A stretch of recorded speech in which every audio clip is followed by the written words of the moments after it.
This is Zeal in West Auckland, a safe place where young people can hang out and be creative.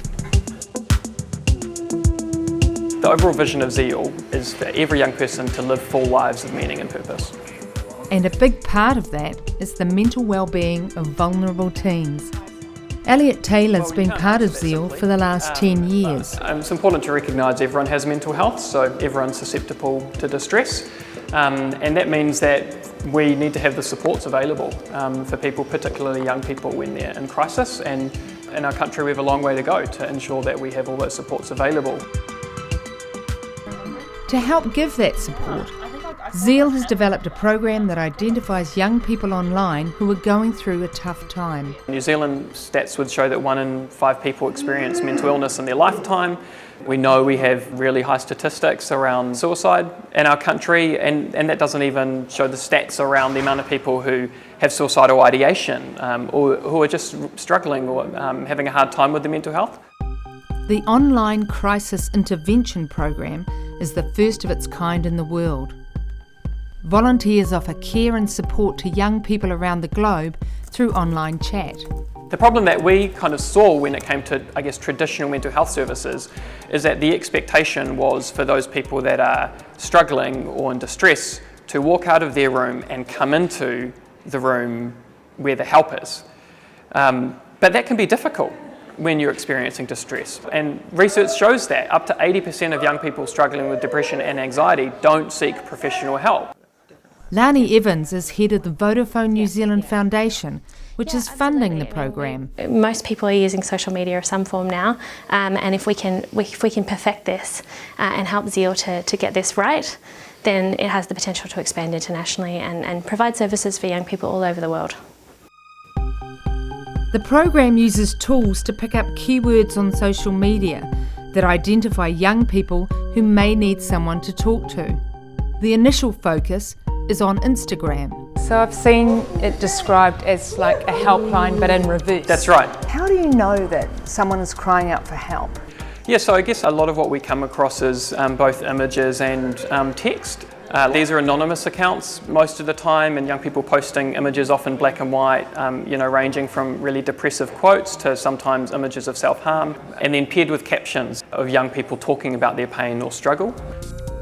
A team of 6 works out of Zeal's office in Henderson. Hi Lauren. Hi, Lauren Susan. Purse is the response lead of the program. So how does a conversation start? So we have a quick look at the post that the user has put up. And so these are some of the hashtags that we might see. So then I would just type a message and I would send a message to them.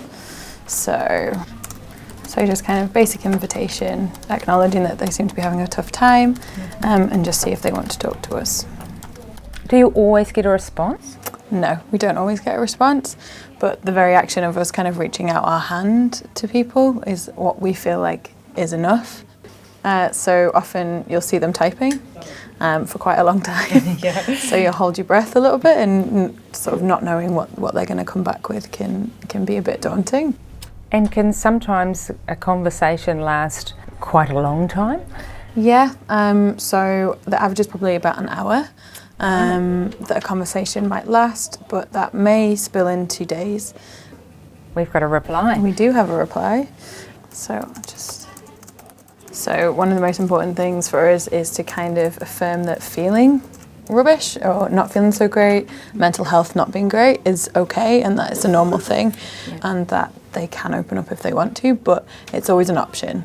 There's never anything forced. If they were to reply and say, yeah, but I don't want to talk about it, that would be kind of what it is, and we'd offer them, like that open hand again and that chance to talk if they want to. And the benefit of being able to do this as text-based and over a computer is they have the anonymity. And is it important to keep them talking? We have had young people who are actively suicidal, and so in those situations, we absolutely want to keep them with us for as long as possible until we've been able to know and get to a point where we understand that they're in a safe space, that they've contacted someone. Do you think that the program's helped save lives? Yeah, so we've had some circumstances where we've been having conversations with users, and we've been able to develop a plan with them to keep them safe. And also had some circumstances where we've ended up having emergency services intervene in those situations. And we're doing that across borders as well. So, for example, we had a user in Sacramento who was in the middle of a suicide attempt, and so with them we were able to get them emergency services support in the United States and ensure that they were safe for the night. So how does a conversation typically conclude? Our aim for the conversations would be to give them some kind of access to help, whether that is a helpline in their own country, whether that's a text-based service, or whether it's online, similar to ours. The other thing is, again, just keeping our doors open to them. If they do just disappear offline mid-conversation, we'll make sure we send a message that says, hey, we don't know where you are in the world, but here's some resources, and if you need to talk to us again, there'll be someone online tomorrow. There are 30 volunteers around the country who are online for over 20 hours a week. So these are the volunteers? Yeah, that's right. Talking about what they live for. Live for connection, live for friendship, live for my sister, laughs, dogs, travel, cake. I mean, they're the heroes. That's why they're up there, because they're the heroes that make it happen. So that's a map of people that you've connected with? We just kind of started pasting up little dots of all the different countries where we've talked to users across the world.